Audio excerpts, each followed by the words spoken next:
There was a man in his 30s who I shall call Sadiq. And he grew up in a small village just outside the capital city. So just outside, it was quite a long walk. He was the sort of guy, he farmed in the rainy season, which was short. He got odd jobs other times of year. Uh, he had no formal schooling, but he'd learnt to read Arabic through traditional means and was sort of known as a bit of a Quranic teacher in his local area, but nothing very professional or knowledgeable. Through reading the Bible, he came to faith in Christ. A little eccentric in some respects. He sort of studied the Bible for himself and drew his own conclusions and went off down some blind alleys. He didn't get a lot of help or anything from other people. Anyway, an American missionary came across him and offered him a job as a night watchman. So this looked like a really good deal for all concerned, because this meant that Sadiq could have a stable income through the year. And although he had to be there all night and he had one or two duties, watering the trees and this kind of thing, it wasn't hard work. He was in Chad. If you're a night watchman, you're allowed to sleep so long as you don't sleep too deeply. He was able to still do things at home during the day. And of course, Jim, the American, could spend time with him, spend time talking with him in the evening and discipling him. So from Jim's point of view, he was taking on somebody as an employee with a view to being a friend, a brother in Christ, and a discipler. However, Jim then left, and Sadiq was passed on to another guy who we'll call Jack. And so Jack had the same motivation. He wanted to be friends. He wanted to disciple Sadiq. And Sadiq was very happy to have a Christian employer and the opportunity to learn more and to study and have a stable income around which, you know, he could build his life. He had a young family and all the rest of it. However, the relationship deteriorated. Sadiq wasn't always punctual. He didn't always carry out his duties as he should. He wasn't always cheerful. And a strain built up between Jack and Sadiq. And in Chad, the law is, the law of the state is extremely tight on what employers can and can't do. And especially when foreigners dismiss somebody, if they don't do it totally by the book, even if the person who is dismissed accepts it, the family will rally around and use the law to the maximum effect to extract damages. So Jack was very careful to observe the legal formalities, and he wasn't happy with Sadiq's work, so he gave him a formal warning, and things got worse. And he went through the procedure of formal warnings, and in the end he said, "I'm sorry, this isn't working. You've got to leave my employment." Sadiq was extraordinarily bitter and angry. For 2 years, at least 2 years, he could not speak of Jack without expressing disgust, bitterness, and just such strong feelings. Why was that? Was it just that really Sadiq was a bad person? I mean, he continued to follow Christ. He continued to be in fellowship with other Muslim background believers, but he could not hear Jack's name mentioned without saying something. Here's another example. There was a young man called Ali. He grew up as a neighbor to a WEC family, mission workers in a very small town, and he got to know them while he was a child. And in his teens, he moved to a bigger town. And again, he had friends who were WEC missionaries, and he had a happy relationship with them, but he basically carried on his own way. He was from a people, an ethnic group who were well known for their pride and their confidence in themselves. They're feared across the country. Many of their people are in the military and in politics, and people who have got a very strong sense of their own honor. He went off to university in the capital. He had some interaction with missionaries there, but he wasn't really a seeker or anything. And then around about the time he left university, the Lord spoke to him in a dream, and he knew, right, from now on I'm going to follow Christ. And I didn't really get to know him until this point, when he was a young believer. And I was impressed with his humility, his willingness to learn, his readiness to be humble with other ethnic groups that his own people would not respect. I was really impressed with his character. He managed to get a job with a Korean brother, who we shall call Kim. What am I calling my friend? Ali, isn't it? Ali and Kim. So Kim was not running a mission organization as such. He was running a non-governmental organization, an NGO. And they had a secular visa platform. His organization were working with lots of villages and doing wells and schools and this kind of thing. And a lot of his employees were Muslims. But where he came across Muslim background believers, he liked to employ them. So he could befriend them, so he could disciple them, so he could arrange special training days for those who followed Christ. And it was clear from the outset that this was part of Kim's motivation. And Ali was very happy to be working for him. It was a respectable job. It was reasonably well paid. And things were going along well for a while. I wasn't in the country for a while, and I got a message from Ali saying, I want to go away to Bible school. I thought, that's interesting, and I considered how to respond, and I said, but at the moment, you've got a stable job. Things are getting better with your wider family. If you go off and study overseas, if you go to a Bible school overseas for 2-3 years or something, and then you come back, what will you do? What connections will you have? Will you be able to get work? You're not really connected into any kind of church network. Are you sure this is a good thing to do? And he wrote back, said, yeah, that's absolutely what I want to do. And I said, well, I'll make some inquiries for you, but when I come back, when I get back into the country, we can talk more. And it was some weeks later that I got back into the country, and I met with him at a little believers fellowship. And I discovered that he'd been sacked. He hadn't told me that. Even when I said, but you've got a stable job, he didn't tell me that he'd been sacked. It was a matter of huge shame for him. And like Sadiq, he was incredibly bitter and angry. This man who'd seemed so gentle and humble was completely eaten up with anger and shame. And both Kim and Jack had followed the letter of the law in what they were expected to do in dealing with employees. What they had not done, what they had not understood, is the rules that govern relationships in that context. The rules that govern relationships are what the two men understood and lived by. And according to their thinking, the two senior Christian brothers who were in a position to help them and understand them and disciple them had violated the most basic rules of what is right and wrong. And that's what we're going to explore a little bit in this session. Harriet Hill of SIL said this some years ago: stepping off the plane in Africa, we should be greeted by large posters saying, welcome to the land of patron-client systems. It would help us all to get along better. She continued, it seems to be a common feature across the continent, and in some countries, for example, Kenya, a type of friendship other than patron-client is hardly known. I've added the underlining to friendship.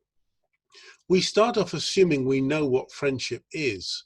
We assume that what we understand to be friendship from our own background is the same everywhere. And when we read the word friend in the Bible, we give it the same meaning we'd give it in our culture. And when we're in a foreign culture, we assume that they understand friendship as we do, wherever you're coming from. Harriet Hill observed that most of the friendships that she saw were patron-client friendships, that they were shaped, they were colored, they were determined by a dynamic of patronage or patronage. I shall alternate between the two pronunciations. That this is a fact of life. And this is what lay behind the conflict with the two cases I told you about just now. Let's unpack this some more. Patronage describes a reciprocal relationship between persons of unequal status, which involves the exchange of different kinds of goods and services. Take that again from the top. Patronage describes a reciprocal relationship. That means it's two-way. Both give, both take. The persons have unequal status, and that's fundamental, that they have unequal status or power or resources. They are unequal in a number of respects, and their relationship involves exchange of different kinds of goods and services. Both give to the other, but what they give is different. Both receive from the other one, but what they receive is different. Patronage occurs in an environment in which everyone is aware and accepts inequality as normal. It's a normal part of life. It concerns relationships and the obligations that flow from them. Now, if we think of family, family necessarily involves inequality between grandparents and parents, parents and children. There are necessary inequalities. In some cultures, those inequalities are seen as greater, in others lesser. But nevertheless, there are inequalities of status and age and power. Think about the culture that you are living in now. Think about how family works. There is inequality, often between man and woman, certainly between parents and children, and between older children and younger children. So there are inequalities, and there are also obligations. And the obligations flow from those inequalities. That those with more power have obligations to those with less, and those with less power have obligations to those who have. And those obligations lead to expectations. And when somebody fails to live up to the expectations of family, then that takes us into the moral sphere of this is a serious failing. You have not maintained your obligations. I'm not just talking about the unreasonable expectations of family. I'm talking about the normal expectations of family. And patronage extends those kinds of obligations into life as a whole.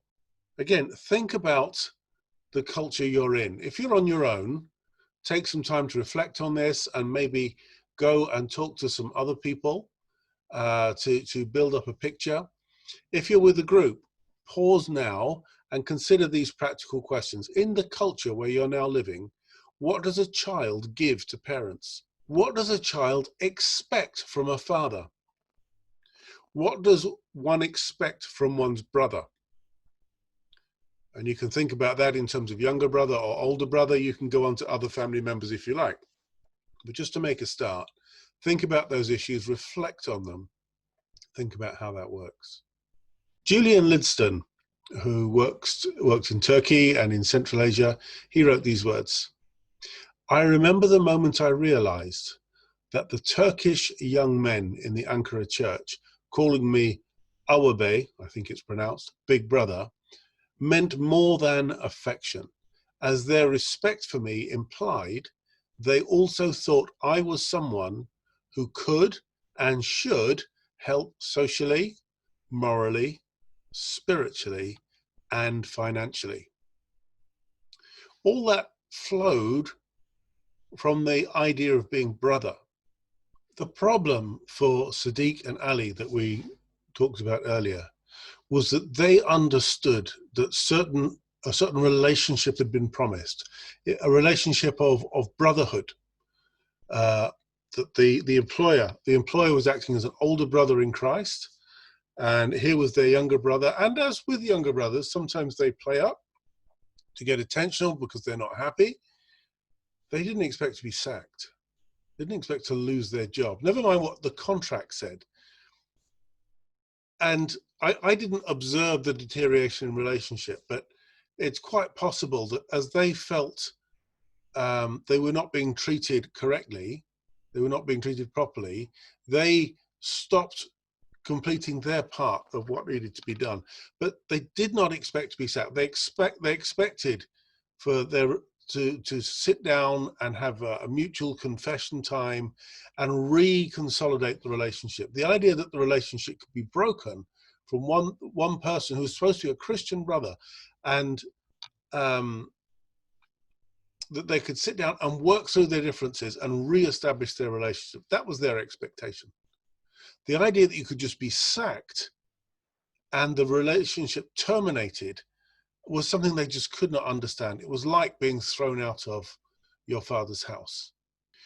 In patronage cultures, economic relationships are personal. Have you noticed that in the market you may have several stall holders all selling the same produce? They're all selling oranges, or they're all selling carrots, or you see a line of shops, hardware shops. They're all hardware shops. They all sell the same thing. They collaborate between themselves. They're not in competition, and they all get customers.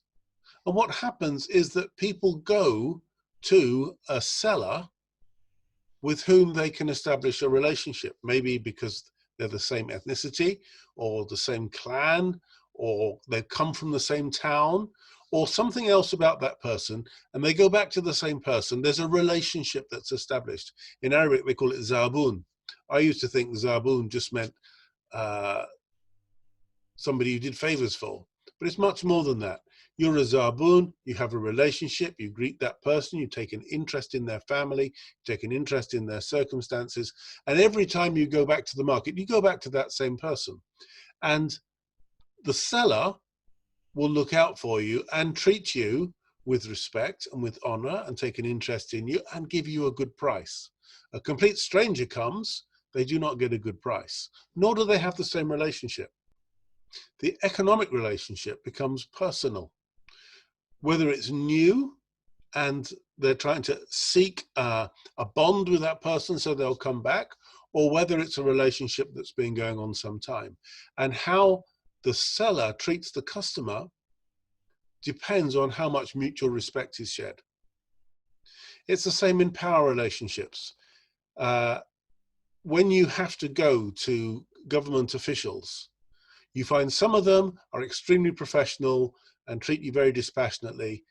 There are officials like that. There are other officials that use the relationship of you coming in need of a document or a stamp or something as an opportunity to exercise power and to be a bit of a bully and to make you wait.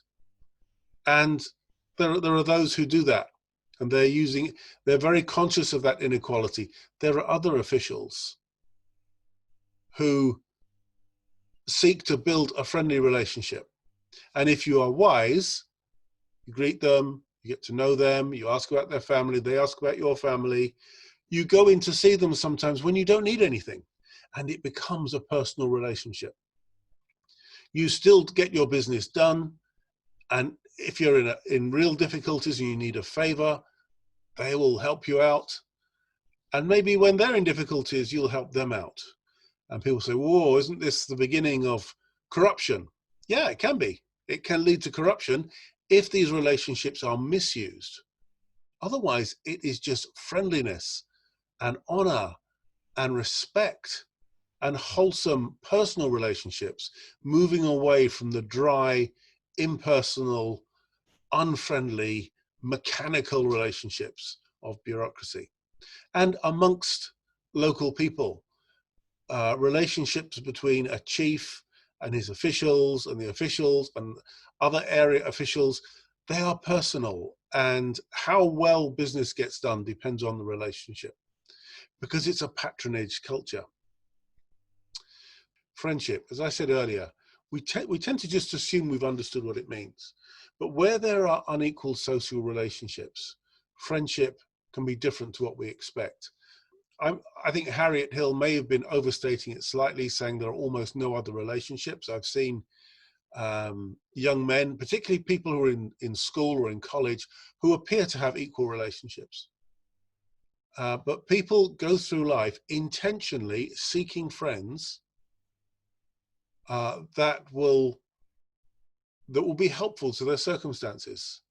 People of power make friends with people who will support them, enhance them, encourage them.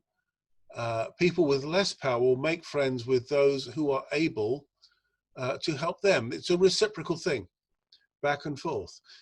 A group of neighbors, what they have in common is their neighborhood, but they have different connections. They have different abilities, different skills. And so you get a sharing of life. All the neighbors have an interest in the security of the area. They all greet each other. And those relationships are personal. And it involves sharing of resources and helping each other out. When somebody's down on their luck, somebody else will help, and so on. The relationships are not formal. They're not simply a matter of whether you like people or not. You cultivate relationships so that you benefit each other. You cultivate friendships for mutual benefit. And in the workplace as well. Whatever the official organization says, people cultivate relationships of mutual advantage. Inequality coupled with obligation leads to expectation. Mutual benefit, different kinds of services. Patronage is not just a habit that people get into. It's a mindset. It's a whole way of viewing the world. And once you realize this, you start seeing how local people look out on the world around them and make choices about who they befriend, because it's going to have implications. It's a life strategy, choosing the right friends so you can help your children get on in the world. And patronage can be used righteously or unrighteously. It can be used honorably or dishonorably. It's not a question of yes to patronage or no to patronage. That's how the system works. The question is, how do you live within it? Julian Lidston and somebody called Chin Chin, I forget the first name, worked out this table talking about the good and bad use of patronage. So on the bad side, often a patronage relationship starts with a client making a demand. Have you been in a situation where you're new and somebody comes up to you and it's quite demanding? That can happen with officials. Whereas the healthy one starts with a client making a small gift of appreciation. I remember reading that and thinking, well, I can't visualize that. I can't see how that works. And then I happened to be at in a stopover in Turkey, staying with colleagues there. And my colleague Brian went out to get some groceries. And we went out to this small market. And while he was buying something, I was looking around, and a fruit seller stepped forward and gave me a free orange. He said, "Here, my oranges are very good, take one." What was he doing?